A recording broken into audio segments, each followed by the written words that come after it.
Hello दोस्तों, आप सभी को हमारे YouTube channel Noble Study One पर मोस्ट वेलकम है दोस्तों।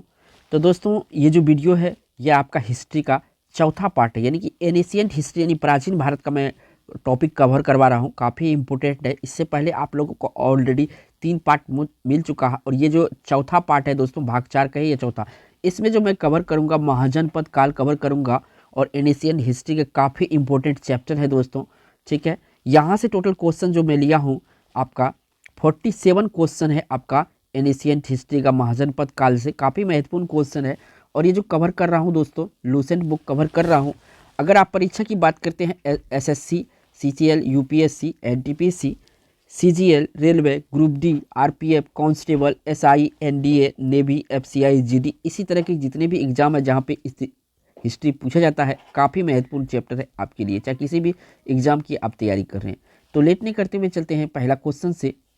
तो पहला क्वेश्चन दोस्तों यहाँ पे आ चुका है, काफ़ी महत्वपूर्ण क्वेश्चन है 1 नंबर का, कि मगध के राजा अजातशत्रु का किस गणराज्य के साथ युद्ध रहा था। काफ़ी मोस्ट इंपोर्टेंट क्वेश्चन है। देखिए दोस्तों, मगध के राजा अजातशत्रु का किस गणराज्य के साथ युद्ध रहा था, यानी हमेशा उसके साथ लड़ाई चला था।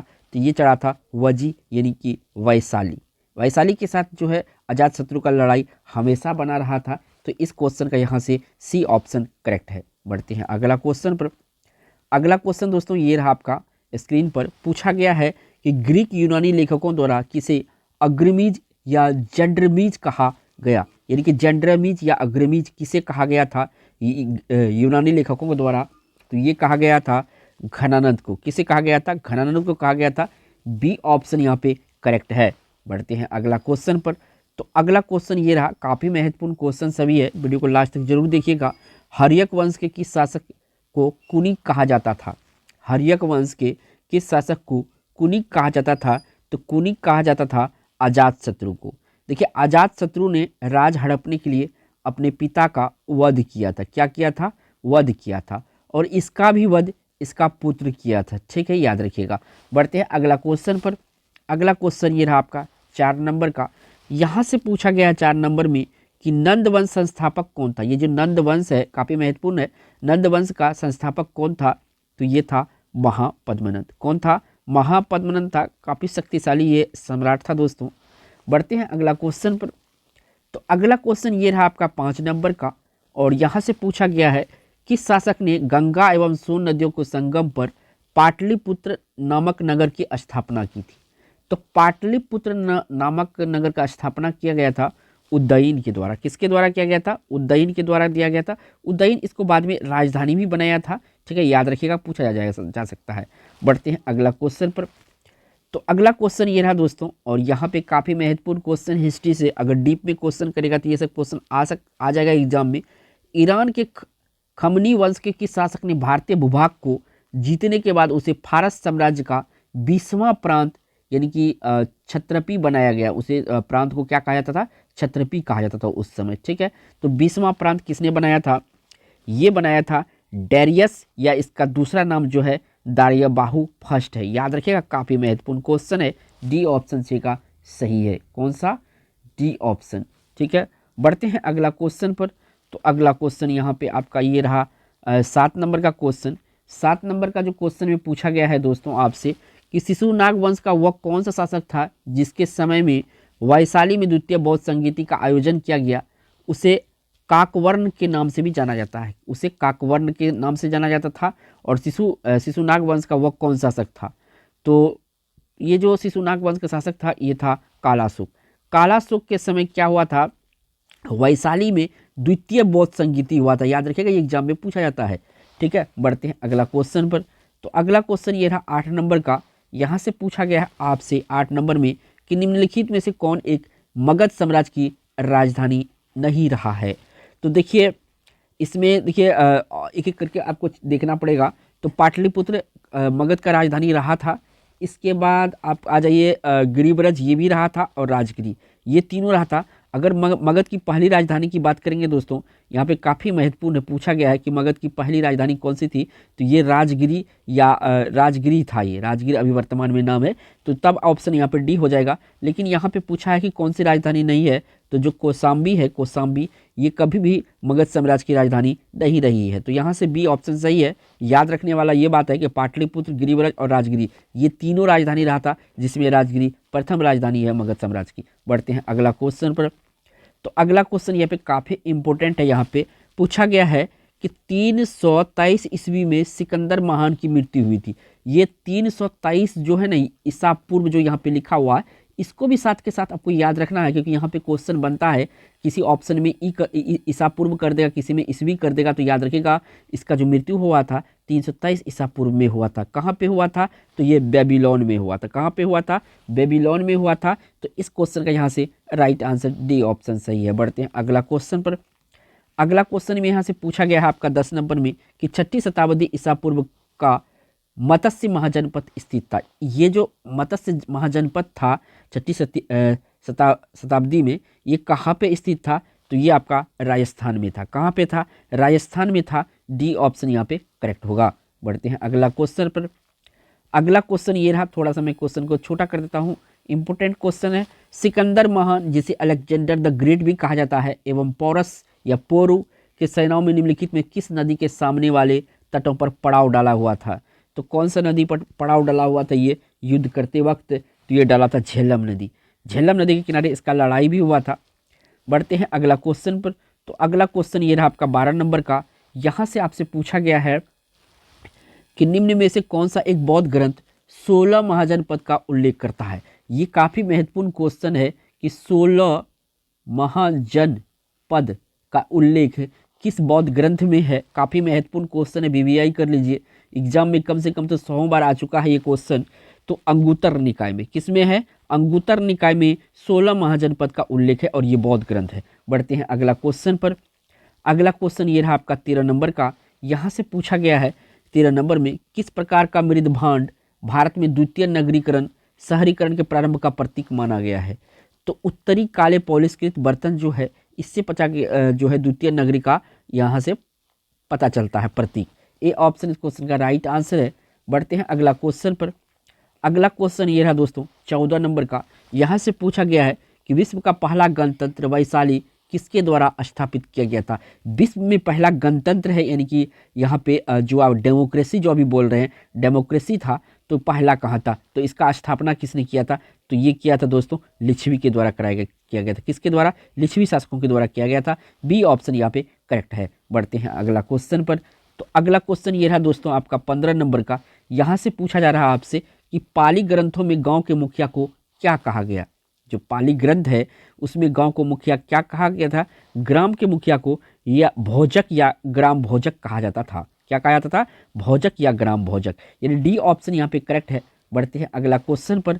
तो अगला क्वेश्चन ये रहा आपका 16 नंबर का। इसमें पूछा गया है कि मगध के किस प्रारंभिक शासक ने राज्यारोहण के लिए अपने पिता की हत्या एवं इसी कारणवश अपने पुत्र द्वारा मारा गया था। इससे पहले मैं डिस्कस कर चुका हूं, आंसर आपको पता हो गया होगा। तो ऐसा किया था अजातशत्रु ने। कौन किया था, अजातशत्रु ने किया था। ये अपने पिता को हत्या किया था राजगद्दी हड़पने के लिए, और इसका बेटा जो है इसे मारा था राजगद्दी हटने के लिए। तो ये अजातशत्रु है। डी ऑप्शन यहाँ पे सही है। बढ़ते हैं अगला क्वेश्चन पर। तो अगला क्वेश्चन ये रहा आपका 17 नंबर का। उज्जैन का प्राचीन नाम था, उज्जैन का प्राचीन नाम क्या था। काफी महत्वपूर्ण क्वेश्चन है आप सभी के लिए। तो उज्जैन का प्राचीन नाम जो था अवंतिका था। क्या था, अवंतिका था। सी ऑप्शन यहाँ पे सही है। बढ़ते हैं अगला क्वेश्चन पर। तो अगला क्वेश्चन ये रहा आपका 18 नंबर का। यहाँ से पूछा गया है कि गृहपति का अर्थ है, गृहपति का क्या अर्थ होता है। इसका अर्थ होता है धनी किसान। क्या होता है, धनी किसान होता है, यानी सी ऑप्शन यहाँ से सही है। बढ़ते हैं अगला क्वेश्चन पर। तो अगला क्वेश्चन ये रहा 19 नंबर का। काफी महत्वपूर्ण क्वेश्चन है कि नंदवंश का संस्थापक कौन था।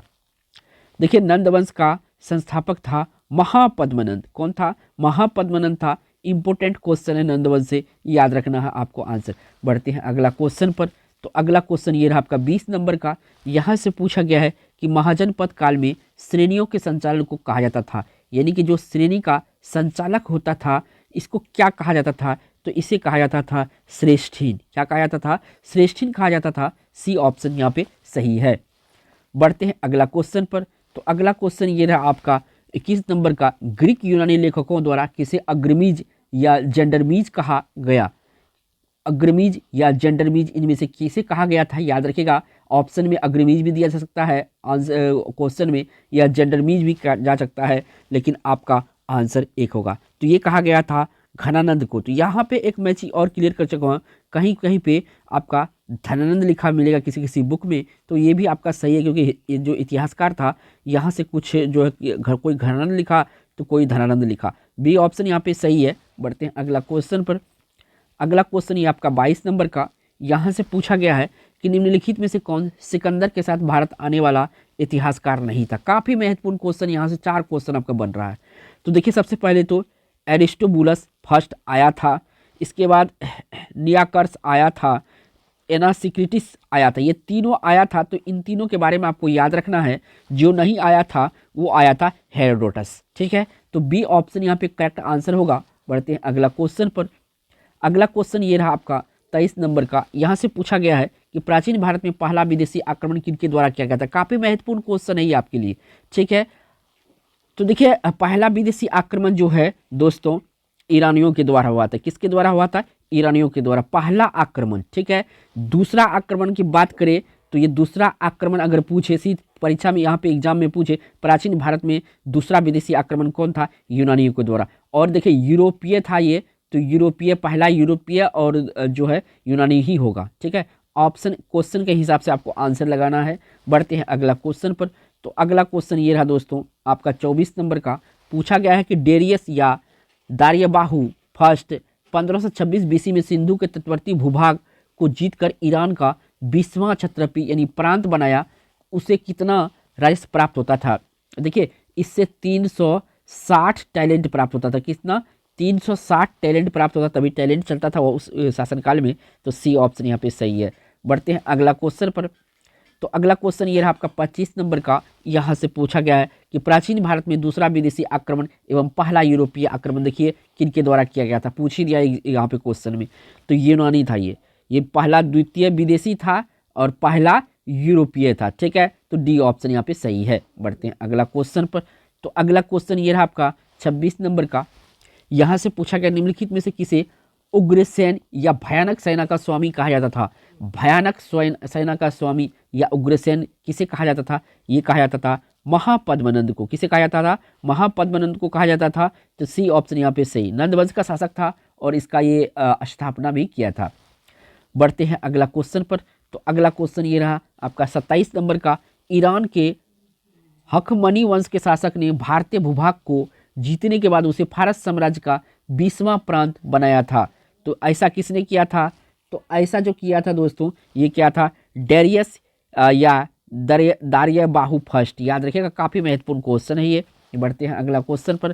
तो अगला क्वेश्चन ये रहा 28 नंबर का, यहाँ से पूछा गया है कि निम्नलिखित में से किसे सेनिया या नियमित रूप और अस्थायी सेना रखने वाला कहा जाता था? तो सबसे पहले अस्थायी सेना जो रखा था बिम्बिसार रखा था। किसने रखा था? बिम्बिसार ने रखा था। तो सी ऑप्शन यहाँ पे सही है। बढ़ते हैं अगला क्वेश्चन पर। अगला क्वेश्चन 29 नंबर का है, काफी महत्वपूर्ण क्वेश्चन है। 29 नंबर में हाइडेस्पस या वितास्ता आधुनिक नाम झेलम का युद्ध 326 बीसी किन किन शासकों के बीच हुआ था? तो पहला तो एक तरफ था तो दोस्तों पोरस, दूसरा तरफ था सिकंदर। ये युद्ध कब हुआ था? तो 326 ईसा पूर्व। ये ईसा पूर्व जो मैं लिख रहा हूँ ये भी आपको इंपॉर्टेंट है। कभी कभी ऑप्शन यहाँ पे ईसा देके छोड़ देगा या पूर्व देके छोड़ देगा, तो वो वाला ऑप्शन नहीं होगा। 326 ईसा पूर्व में किसका लड़ाई हुआ था? तो इसका जो या हाइडेस्पस या वितास्ता या आधुनिक नाम झेलम नदी जो है इनके किनारे लड़ा गया था। शासक था सिकंदर और भारत की तरफ से था ये पोरस। तो सी ऑप्शन इस क्वेश्चन का राइट आंसर होगा। बढ़ते हैं अगला क्वेश्चन पर। तो अगला क्वेश्चन ये रहा दोस्तों 30 नंबर में कि निम्नलिखित में से किस राज्य में गणतंत्रात्मक शासन व्यवस्था नहीं था? यानी कि जो डेमोक्रेसी था वो नहीं था। कहाँ पे नहीं था? तो यहाँ पे देखिए कि वैशाली का लिच्छवी यहाँ तो था ही, क्योंकि विश्व का प्रथम गणराज्य था ये। ए ऑप्शन यहाँ पे जो है क्या है? A option. तो ए ऑप्शन आपका है। मगध जो था ये यहाँ पे राजतंत्र था, गणतंत्रात्मक नहीं था। तो ऑप्शन मेरा बी ही सही होगा, कपिल वस्तु के शाक्य, ये यहाँ पे भी डेमोक्रेसी था तो उस समय, और कुशीनगर भी डेमोक्रेसी था। ठीक है, तो यहाँ पे बी ऑप्शन इस क्वेश्चन का राइट आंसर होगा। बढ़ते हैं अगला क्वेश्चन पर।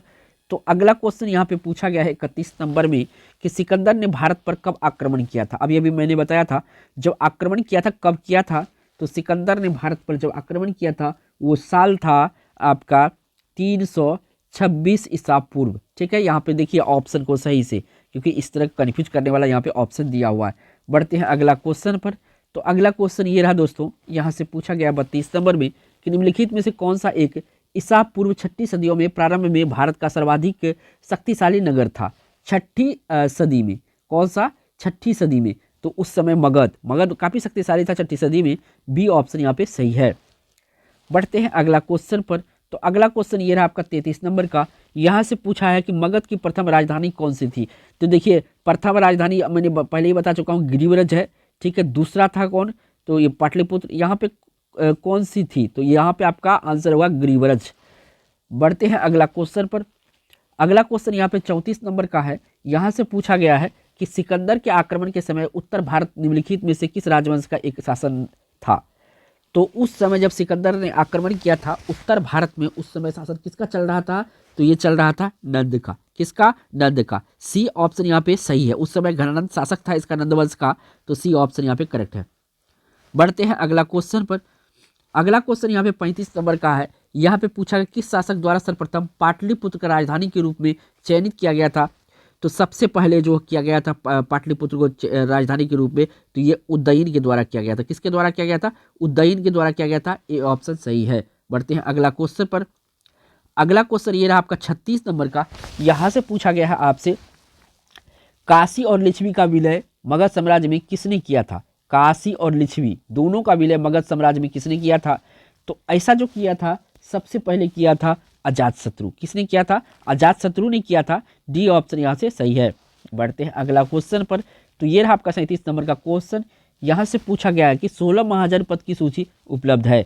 16 महाजनपद की सूची उपलब्ध है, तो ये अंगोत्तर निकाय में उपलब्ध है और ये बौद्ध ग्रंथ है। याद रखिएगा ये क्या है, बौद्ध ग्रंथ है। डी ऑप्शन यहाँ पे सही है। बढ़ते हैं अगला क्वेश्चन पर। तो अगला क्वेश्चन ये रहा आपका 38 नंबर का। यहाँ से पूछा गया शिशुनाग किस राज्य का विलय मगध साम्राज्य में नहीं किया।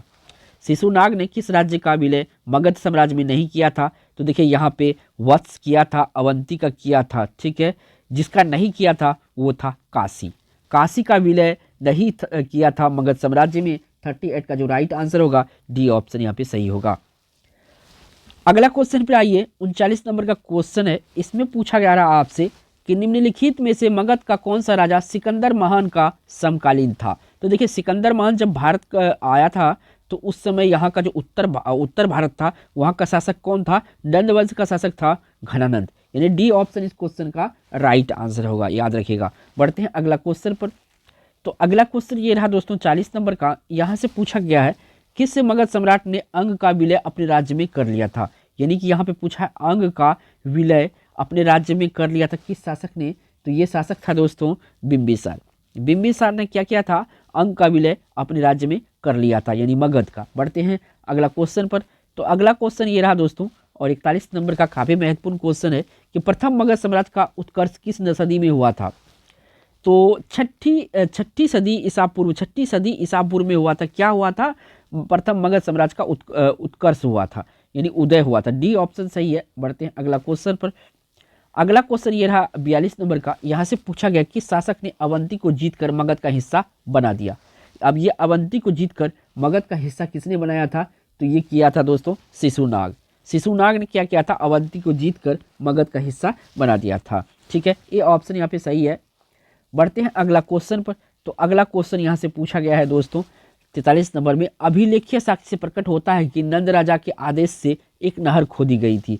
एक नहर खोदी गई थी नंद राजा के आदेश से, एक अभिलेख में ऐसा दिया हुआ है। तो ये नहर कहाँ था, तो ये नहर था दोस्तों कलिंग में। कहाँ पे था, कलिंग में था ये नहर, यानी कि ए ऑप्शन यहाँ पे सही है। बढ़ते हैं अगला क्वेश्चन पर। तो अगला क्वेश्चन ये रहा 44 नंबर का। यहाँ से पूछा गया कि मगध सम्राट बिंबिसार ने अपने राजवेद जीवक को किस राज्य के राजा का चिकित्सा के लिए भेजा था। जीवक को किस राजा के चिकित्सा के लिए भेजा था। जीवक को कहाँ भी भेजा था, बिंबिसार ने। तो इसको भेजा था दोस्तों अवंती। अवंती का राजा बीमार रहता था, इसी के देख रेख के लिए भेजा था किसको, जीवक को। ये ऑप्शन यहाँ पे सही है। बढ़ते हैं अगला क्वेश्चन पर। तो अगला क्वेश्चन ये रहा आपका 45 नंबर का। यहाँ पे पूछा है कि पहला ईरानी शासक जिसने भारत के कुछ भाग को अपने अधीन किया था। यहाँ पे पूछा है कुछ भाग, तो कुछ भाग को सबसे पहले जो किया था अधिकार, ये किया था डेरियस। किसने किया था, डेरियस किया था। ए ऑप्शन यहाँ पे सही है। बढ़ते हैं अगला क्वेश्चन पर। अगला क्वेश्चन ये रहा और यहाँ से पूछा गया है आपसे कि भारत में सिक्कों मुद्राओं का प्रचलन कब हुआ था। तो 6ठी ईसा पूर्व में जो है सिक्कों का प्रचलन भारत में हो गया था। ये ऑप्शन यहाँ पे करेक्ट है। बढ़ते हैं अगला क्वेश्चन पर और इस वीडियो का लास्ट क्वेश्चन है, जैसे मैं पहले ही बता चुका हूँ। 47 क्वेश्चन है कि नंदवंश का अंतिम सम्राट कौन था।